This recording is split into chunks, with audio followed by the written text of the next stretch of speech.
இப்போது நம்ம வெப்சைட்டில் adsINR.comல இருந்து அட்வர்டைஸ்மெண்ட் எடுத்து பப்ளிஷ் பண்ணிட்டோம். இதிலிருந்து நம்மளுக்கு எப்படி ஏர்னிங்ஸ் கிடைக்கும் அப்படின்னு பார்த்தீங்கன்னா, நம்ம இந்த பப்ளிஷ் பண்ணியிருக்கிற அட்வர்டைஸ்மெண்ட்டை எவ்வளோ பேர் கிளிக் பண்ணி பார்க்குறாங்களோ அதுக்கு தகுந்த மாதிரி ஏர்னிங்ஸ் நம்மளுக்கு கிடைக்கும்.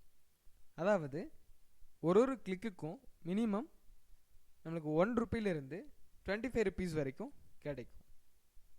ஸோ இந்த அட்வர்டைஸ்மெண்ட்டை நம்மளே கிளிக் பண்ணி பார்க்கக்கூடாது.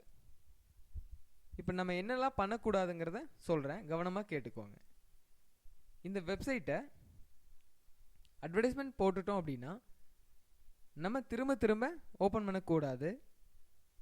அதே போல் இந்த அட்வர்டைஸ்மெண்ட்டை நம்மளே திரும்ப திரும்ப கிளிக் பண்ணக்கூடாது.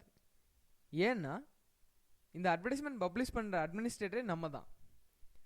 நம்மளே ஆடை போட்டுட்டு நம்மளே ஆடை கிளிக் பண்ணால் அது இல்லீகல் ஆக்டிவிட்டியாக சாஃப்ட்வேர் அது கணக்கெடுக்கும். ஸோ இதனால் உங்களோட இந்த ஆட்சன்ஸ் அக்கௌண்ட்டு கேன்சல் ஆகிறதுக்கு கூட வாய்ப்பு இருக்குது. இதுவே நம்ம ஐபியிலேருந்து தானே கிளிக் பண்ணக்கூடாது, ஸோ நம்ம ஃப்ரெண்ட்ஸ் மூலமாக இந்த ஆடை கிளிக் பண்ண சொல்லலாம் அப்படின்னு நீங்கள் பண்ணலாம். ஆனால் அதுவும் இல்லீகல் ஆக்டிவிட்டியாக தான் சாஃப்ட்வேருக்கு ரெஜிஸ்டர் ஆகும். ஏன் அப்படின்னு பார்த்தீங்கன்னா, உங்களோட வெப்சைட் ரேஷியோன்னு ஒன்று இருக்குது. அதாவது யூனிக் விசிட்டர்ஸ், நம்ம வெப்சைட்டை எவ்வளோ பேர் வியூ பண்ணியிருக்காங்க, எவ்வளோ நேரம் நம்ம வெப்சைட்டில் ஸ்பெண்ட் பண்ணியிருக்காங்க, எவ்வளோ பேர் ஆடு கிளிக் பண்ணியிருக்காங்க, இது எல்லாமே துல்லியமாக சாஃப்ட்வேர் கணக்கிடும்.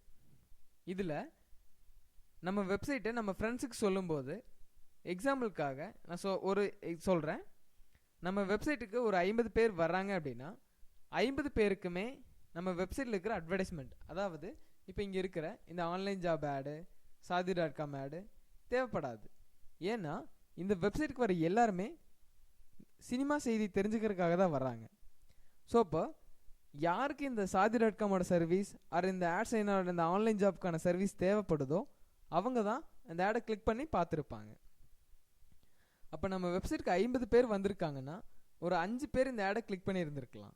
ஆனால் 50 பேரும் கிளிக் பண்ணுவாங்களாங்கிறது சாத்தியமில்லாத ஒன்று. ஸோ இப்போ நம்ம ஃப்ரெண்ட்ஸுக்கிட்ட சொல்லும்போது நம்ம ஃப்ரெண்ட்ஸ் வர எல்லாருமே கண்டிப்பாக அந்த ஆடை கிளிக் பண்ணியிருப்பாங்க, அது நம்மளுக்காக. ஸோ நம்மளுக்காக கிளிக் பண்ணுறாங்க அப்படின்னா சாஃப்ட்வேருக்கு பொறுத்த வரைக்கும் அது இல்லீகல் ஆக்டிவிட்டி. ஏன்னா வர்ற ஆடை எல்லாருமே கிளிக் பண்ணும்போது அந்த இடத்துல எந்த பிஸ்னஸும் நடந்திருக்காது. அப்போ அந்த ஆட் கொடுத்ததுக்கான யூஸ் அந்த கம்பெனிக்கு இருந்திருக்காது. ஸோ நம்ம கண்டினியூஸாக இந்த ஆடை கிளிக் ஆச்சு அப்படின்னாவே அது இல்லீகல் ஆக்டிவிட்டிஸாக கணக்காகும்.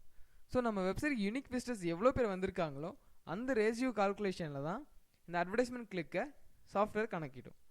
ஸோ நீங்கள் எந்த சூழ்நிலையிலையும் உங்கள் ஃப்ரெண்ட்ஸ் மூலமாகவோ இல்லை உங்களுக்கு தெரிஞ்சவங்க மூலமாகவோ இந்த ஆடை கிளிக் பண்ணி ஏர்ன் பண்ணுங்கிறத நினைக்காதீங்க.